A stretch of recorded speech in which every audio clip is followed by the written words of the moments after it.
What's up, guys? Alex Hoddle here, InstinctReport.com. 4th of July. So if you hear any of those pops behind me, I'm not living in a battle zone. Those are fireworks. They might be gunshots, but it's cool. It's 4th of July. What I want to talk about today is why I don't think there will be a physical, crazy civil war in America. A lot of news outlets are talking about it. It's on Drudge Report, InfoWars, even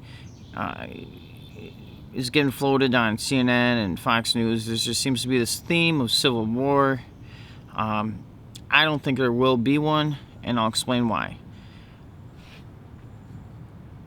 So I jotted down 7 reasons. I might come up with more along the way and digress and go on a rant, but in order to keep myself a little bit on track, I got 7 reasons.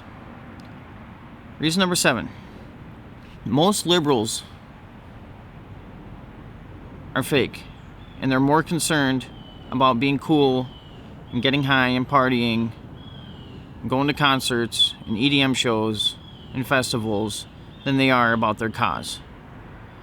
Whereas the right, they're more they either just work or take care of their family, but they take the time to educate themselves on the philosophy of freedom.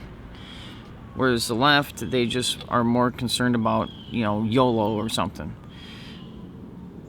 So they won't actually carry things out. They'll just say, fuck it, let's just go get high. Nothing against people who, like to smoke weed sometimes or anything, but I'm just saying, that's what it looks like is the case to me. Reason number 6. The right is refusing to take the fight physical.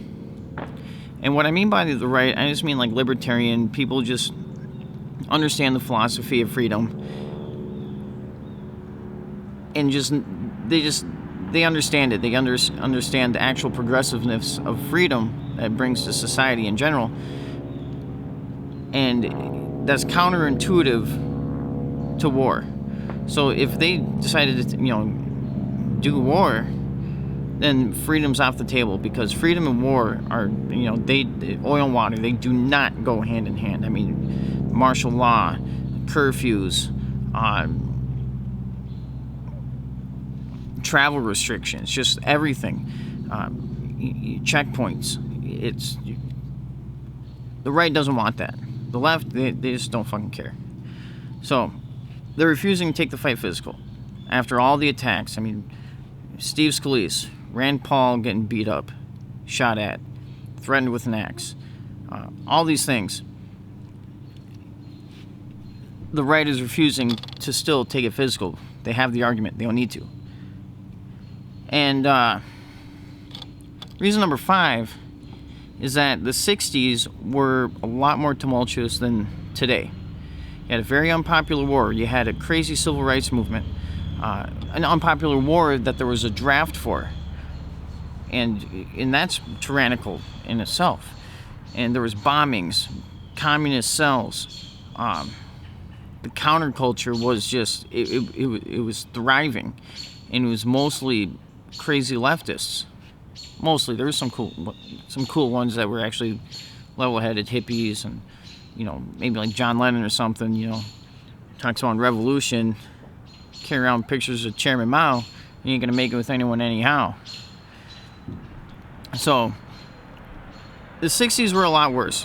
You got a lot more radicals then, and we can use that to look at today, which people are exposed to a lot more information with the internet, instead of just picking the sides of traditional American, conservatism or crazy communist leftism. People can make up their own philosophy just if they have an internet connection on anything. So I think we can soundly look back at the 60s, refer to that situation to today, and make it safe to assume that there won't be a civil war today, because there wasn't a civil war in the 60s. And it's the same sides, basically. It'd be over the same kind of stuff. So reason number 4 is that the left doesn't have a society, an advanced society, that they can point at as an example of their ideology. like, this is what happens if our ideology is allowed to thrive. They don't have a society that allows them to do that. I mean, they can't point at North Korea. They can't point at Russia or the Soviet Union. They can't point at China. I mean, you can barely call China communist because they're so hardcore capitalist with, just they're all business over there. So you can't quite point at that and say that's consistent with leftism. Whereas the right does. Look what freedom did. It gave us the world, the United States of America.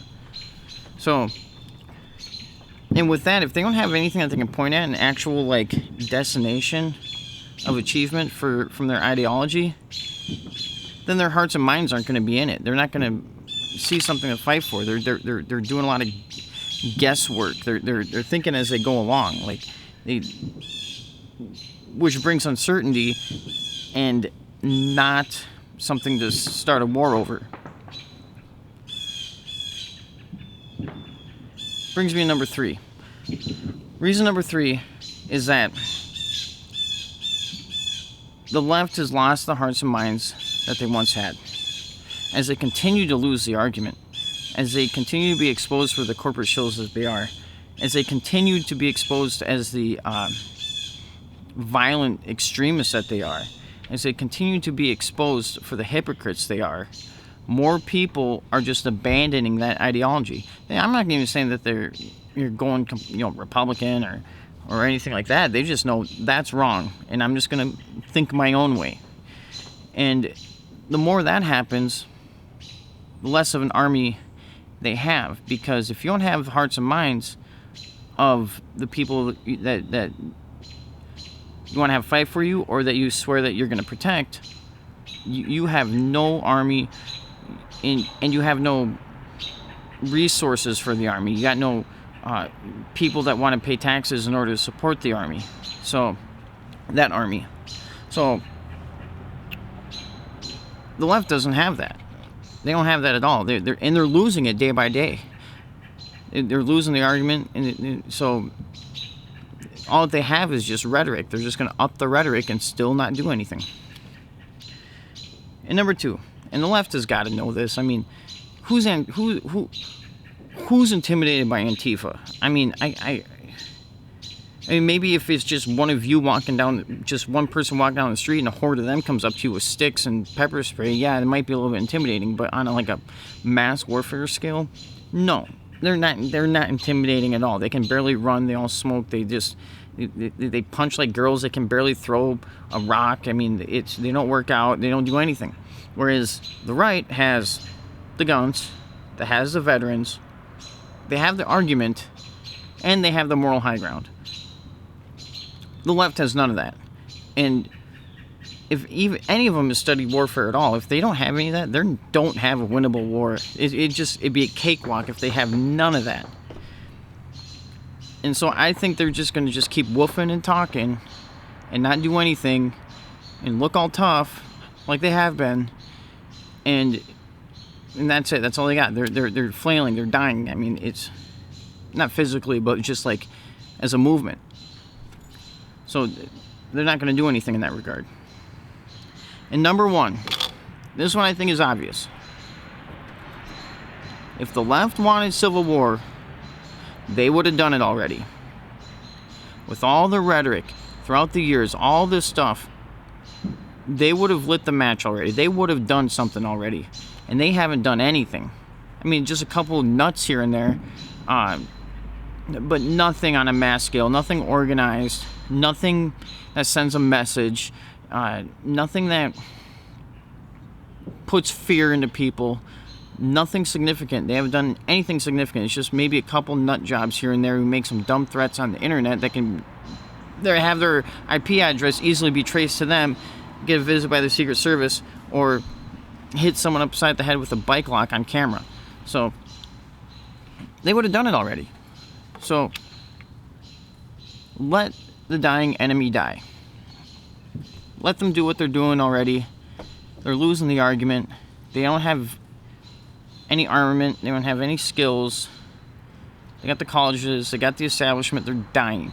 So just continue hammering the argument from your own point of view. I don't recommend doing talking points. I can't stand talking points.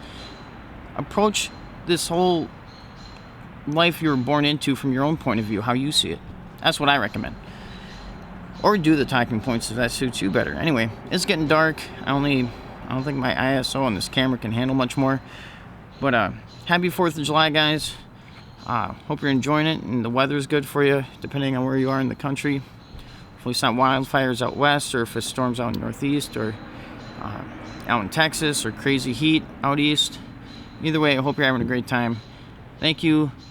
Alex Hoddle, InstinctReport.com. Check out my blog on Steemit. Just type in my name, Alex Hoddle. You'll see my name on InstinctReport.com if you want to know how to spell it. Sorry about the autofocus here. I can't do much about it. But take care, guys.